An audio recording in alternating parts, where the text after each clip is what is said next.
Starting today, most of our children should be back experiencing face-to-face school for the full 5 days. We know that many of our children, their parents and teachers are happy about this development as in-person classes have been disrupted since March of 2020. But even with this excitement, we should all remember to exercise caution on this return to normal activities. We urge you to continue obeying the COVID-19 protocols, which include mask wearing, hand sanitizing, and social distancing where possible. We are in this together. Let's play our part to make Jamaica COVID-19 free. What a way you're full of our roots and culture. That was in Jamaica 60. Jamaica 60? What a piece of news, Miss Matty. I feel like my heart going bust up. Just in, the island of Jamaica is on the verge of celebrating its 60th year of independence. I will we have to celebrate it.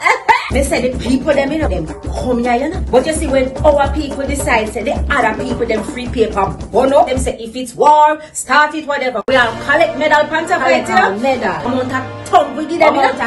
The celebrations are slated to begin on January 1st, 2022. Organized by the Ministry of Culture, Gender, Entertainment and Sport. We have more in this report. I am on site and planning activities are ablaze. Persons are advised to download the Reggae Jamaica app to know what it activities for the Jamaica 60 celebration. Yeah. I don't know the app to get the updates then.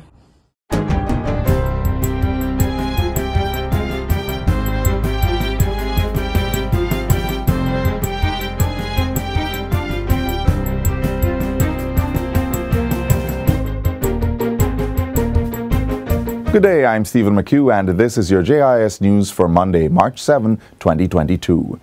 After 2 years, Jamaica's education system has returned to full face-to-face classes since the global pandemic disrupted regular schooling.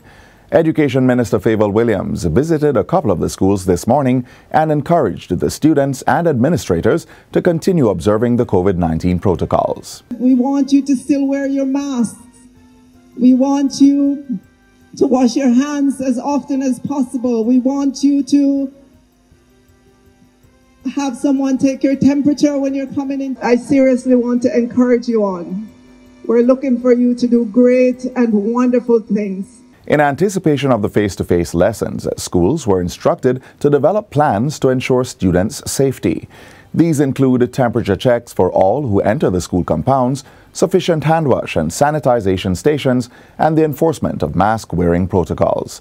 Schools are also required to have staff deployed to clean and sanitize classrooms and other facilities and follow the Ministry of Health's protocol for cases where persons exhibit flu-like symptoms. Meanwhile, schools with established shift systems have an additional 2 weeks to streamline their operations for the full resumption of face-to-face classes.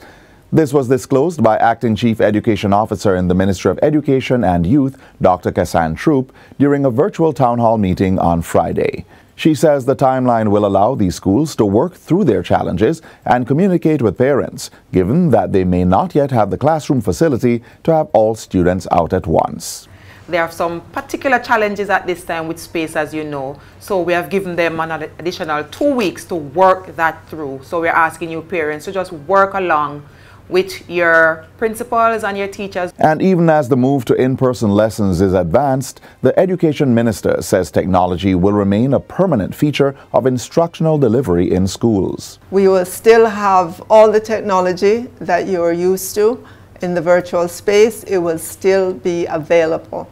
We will still as well have lessons on TV because the ministry has its own channels, so those will still be there. The minister says the devices provided to children to accommodate online classes are to be used to augment what they are learning in the classroom. So yes, the technology will remain. We will just be using it in a little bit different way than you're used to when we were in the mixed modality. In other news, Jonestown is the latest community to benefit from access to free internet service as government continues to roll out its Wi-Fi hotspot program across the island. The $7.5 million facility is located at the Jonestown Primary School.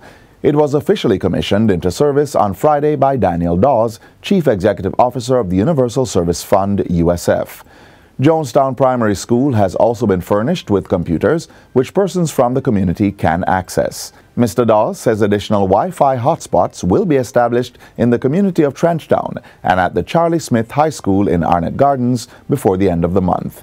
He adds that the USF is on track to establish 189 community hotspots across the island before the end of the financial year. We have also committed for this financial year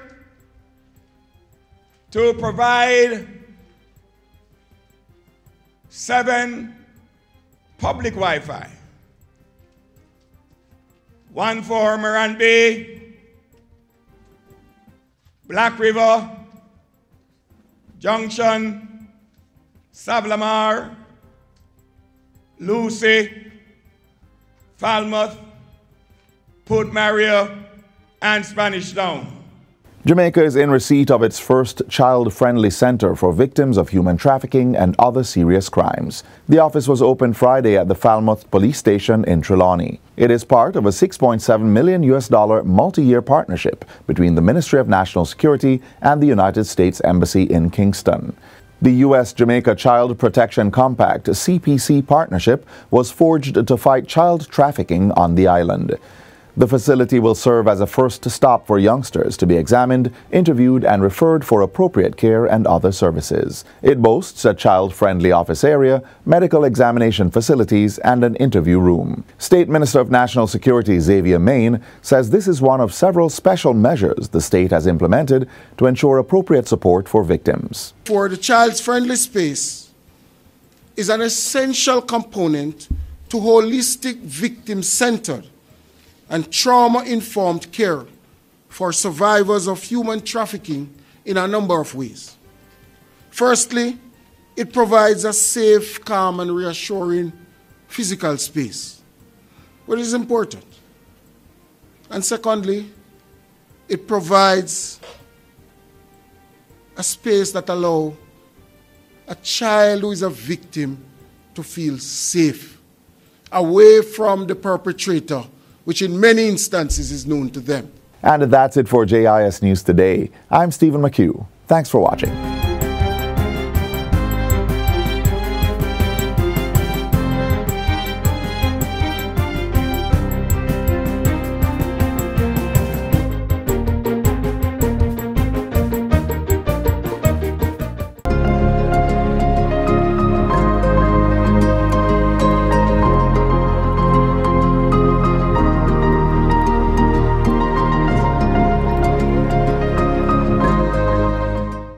The Ministry of Local Government and Rural Development will be spending $19.2 billion in the upcoming financial year. Get more details in this next feature.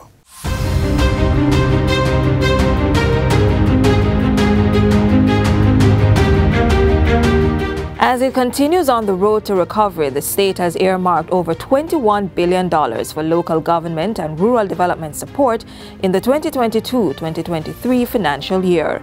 That money is for support to the poor, homeless, and elderly, improved fire and waste management services, disaster mitigation and management, and getting water and electricity to more rural communities, among other critical interventions. As a small island state, Jamaica is vulnerable to natural disasters that could significantly derail the country's national development. So, in the new fiscal year, the Ministry of Local Government and Rural Development's single largest expenditure is $8 billion for disaster preparedness, mitigation, and response. The biggest portion of that, $7.63 billion, is for fire and rescue services. This includes $44.85 million for repairs and maintenance of select fire stations, $248.5 million to procure critical firefighting equipment, $56 million for repairs and maintenance of fire vehicles, and $14 million to repair and maintain fire hydrants. The main agency with oversight of disaster mitigation is ODPEM, and the entity is getting an operational budget of $434.8 million to carry out its duties. The government is prepared to take the actions that are deemed necessary to protect and to save lives. So, an additional $300 million is allocated under the capital budget to continue a project for developing a national emergency communication system to coordinate incident response among the various critical agencies of government and volunteers. Among this year's targets are the construction of a maintenance center at ODPEM and installation of telecommunications equipment. 5 new repeater huts will be constructed at Sligoville, Cabbage Hill, Winchester, Mount Airy, and Shotover. These are essentially base stations that extend the range of radios for communication between different disaster coordination sites. Siren towers or masts will also be constructed in 15 locations across 3 communities, Port Maria, Bogwalk, and Old Harbour Bay, and solar racks will be constructed at Portland Cottage in Clarendon. Another area of priority is solid waste management. As part of an overall budget of $3.24 billion, $1.76 billion is to ensure public cleansing and garbage disposal island-wide. The National Solid Waste Management Authority has also been allocated $1.85 billion for a capital development project to purchase 50 compactor trucks. A central plank of the local government ministry's mandate is to provide social support to the poor and vulnerable. Overall, we continue to provide the service, not just for those who live within the infirmaries, but for our registered poor and for those persons who continue to reside on the streets across the country.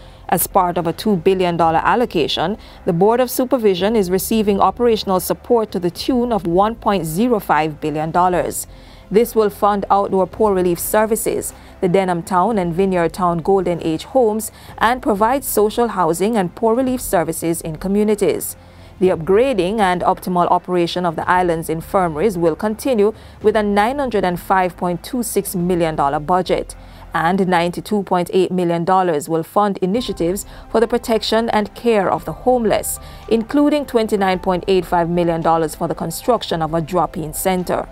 Meanwhile, local authorities or municipal corporations, through which the ministry carries out many of its core functions within communities, will be receiving $2.82 billion in operational support. And the Social Development Commission will continue its community and social services with $1.22 billion at its disposal. Rural development is another major priority for the ministry. We will use this program to give new life to rural communities over the next 2 years. The newly established Rural Electrification and Housing Wiring Branch expects to spend $316.47 million getting more Jamaicans connected to the national grid. Rural communities will also benefit from $264.77 million set aside to continue the rainwater harvesting in schools project and the rehabilitation of catchment tanks island-wide, along with the provision of water supply systems. The Rural Water Supply Limited is also receiving $251.86 million to continue its work. And to ensure easier connectivity within and to rural communities, $176.5 million will provide emergency repairs to parochial roads on a priority basis. The Ministry of Local Government is responding in real time.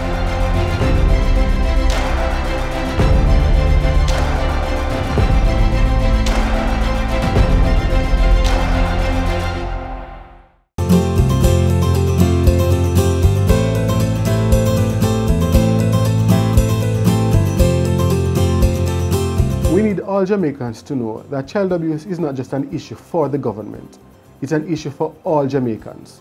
So we need everybody to help us to protect our children. If you know of a child who is being victimized, a child who is abused or neglected, just make that report so we can get that child the help they need. Calling or reporting is easy. All you have to do is remember to call 211. If you are an adult, if you're a child, if you are in church, in your community group, wherever you are, once you are aware there's a child who is in need of care and protection, just be the one and call 211.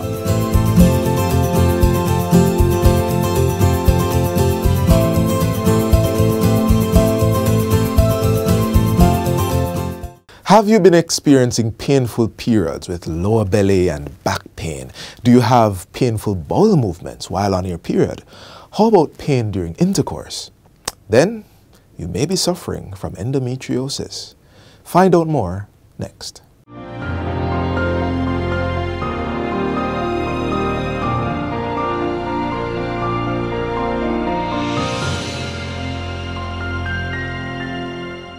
I was always so miserable during my period, for as long as I can remember. The pain was so severe. I remember not having an appetite, nauseous.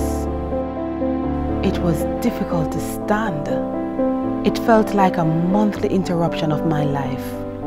It continued for years, an endless cycle of suffering. I had no idea what was wrong with me. Then I was diagnosed with endometriosis. Endometriosis is a chronic, painful condition of women in their reproductive years. So the condition occurs when the tissue that is normally inside the womb, called the endometrium, gets on the outside.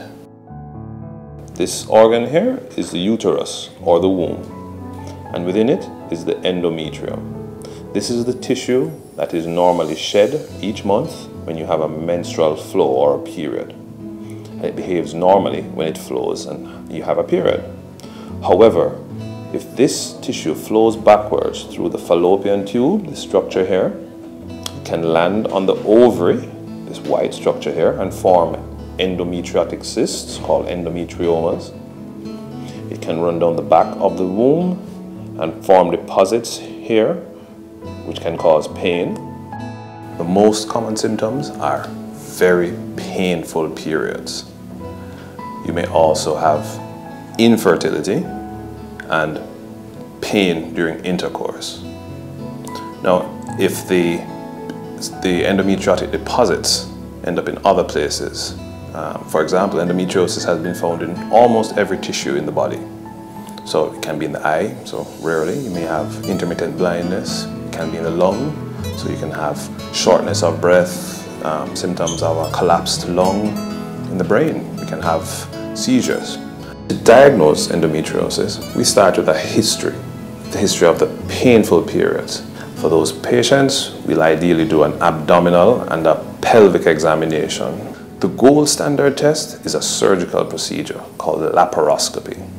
That's where we use a camera, which is inserted in through just below the belly button or the umbilicus, and using powerful lighting sources and optics, we're able to look and examine the pelvis, and then we can see the endometriotic deposits.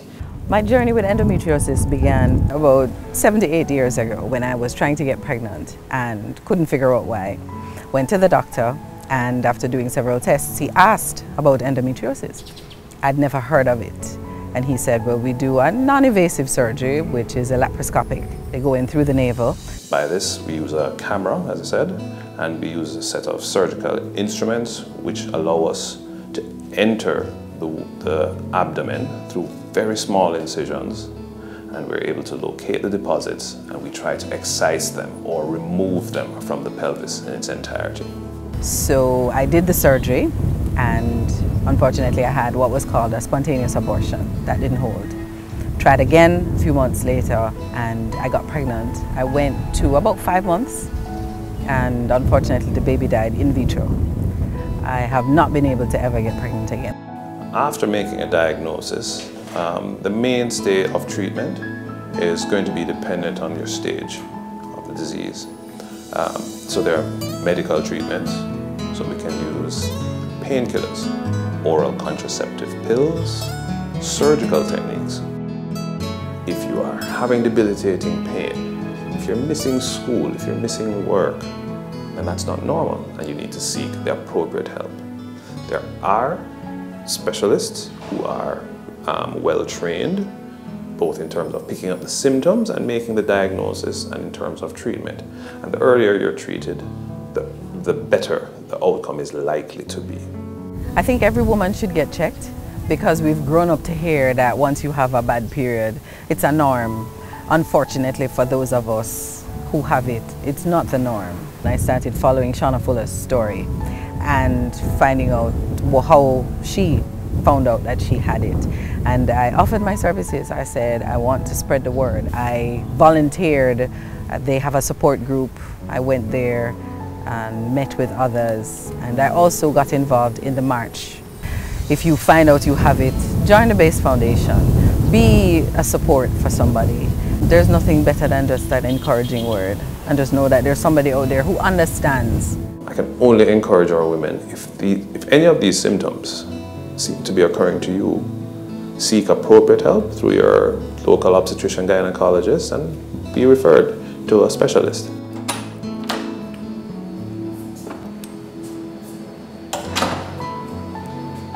If I knew then what I know now, that it had a name, that I wasn't alone, now that you know, don't suffer in silence. Endometriosis affects 1 in every 10 woman and girl worldwide. In Jamaica, over 10,000 women are affected by the disease. Many are not aware that they have it.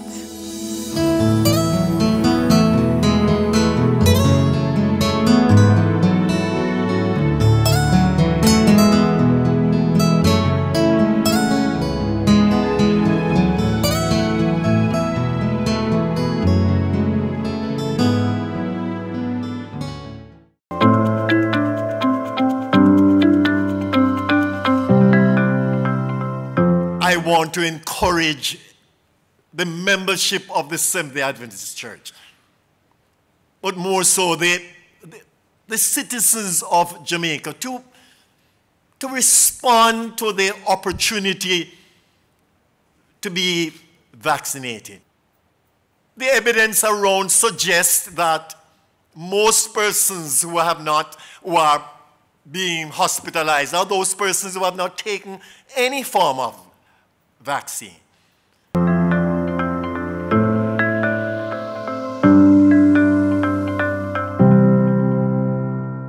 March is Colon Cancer Awareness Month, and we want to keep you informed about symptoms, risk factors, and steps you can take to minimize your chance of contracting this disease. The gastrointestinal tract is a system of organs working together to support the human body. It takes food, digests it, absorbs energy and nutrients, and then removes waste through urine and feces. The esophagus, stomach, pancreas, liver, and colon are all part of this system, and studies show that cancer of these vital organs are becoming increasingly common in Jamaica. One of the leading causes of death among Jamaican men and women is colon cancer.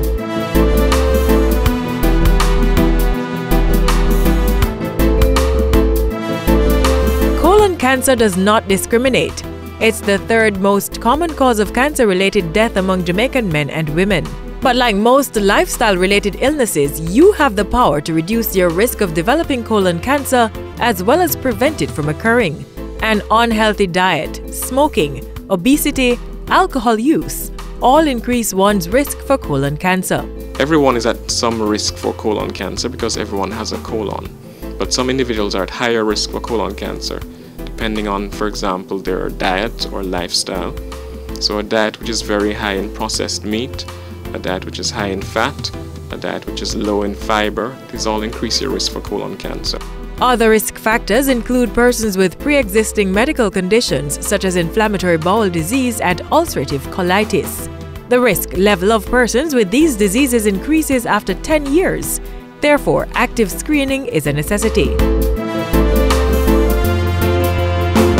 Unfortunately, signs and symptoms of colon cancer often mimic other diseases such as inflammatory bowel disease and irritable bowel syndrome.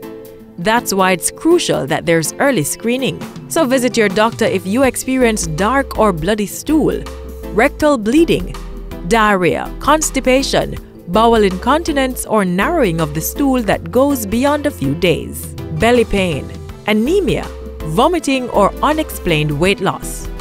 You can develop a screening protocol in an individual depending on their risk. It's recommended that colon cancer screening starts between the ages of 45 and 50 years old. The simplest screening tool is a stool test for blood at a local laboratory. So this is not you looking to see if there's blood in the stool. This is you going to your doctor at the appropriate age. Your doctor sends you to the lab to get a stool sample tested to see if there's a microscopic amount of blood. This is the first sign usually that there is something called a polyp inside the colon. So the polyp is what's known as a precancerous stage. So it's not cancer itself, but we do know that a significant number of cancers will develop in individuals who have had a polyp. And the objective is to find the polyp and remove it before it gets a chance to become cancerous. If a polyp is found, the next step in the screening process would involve a colonoscopy. In this procedure, a doctor would place a small camera into the bowel to check for the polyp and remove it if present. We can do other screening tests. The barium enema is not as popular anymore, but it's still possible and is accessible and available, which is an X-ray involving some dye inside the bowel as well to look to see if there's anything growing there. A CT scan of the bowel can also be done as a screening tool to look to see if you have any polyps, which can then be removed at colonoscopy. Outside of screening for the colon, you may also want to try and reduce your risk by modifying your lifestyle. So stopping smoking, reducing your alcohol consumption, and eliminating processed meat in the diet are all important risk factors which can be modified to reduce the risk of colon cancer.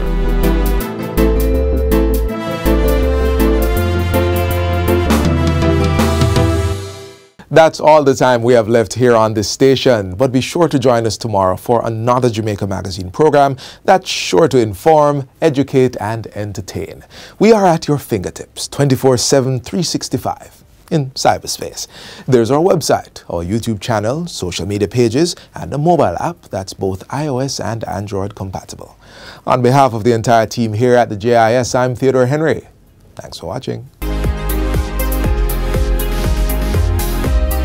This has been a production of the Jamaica Information Service, the voice of Jamaica.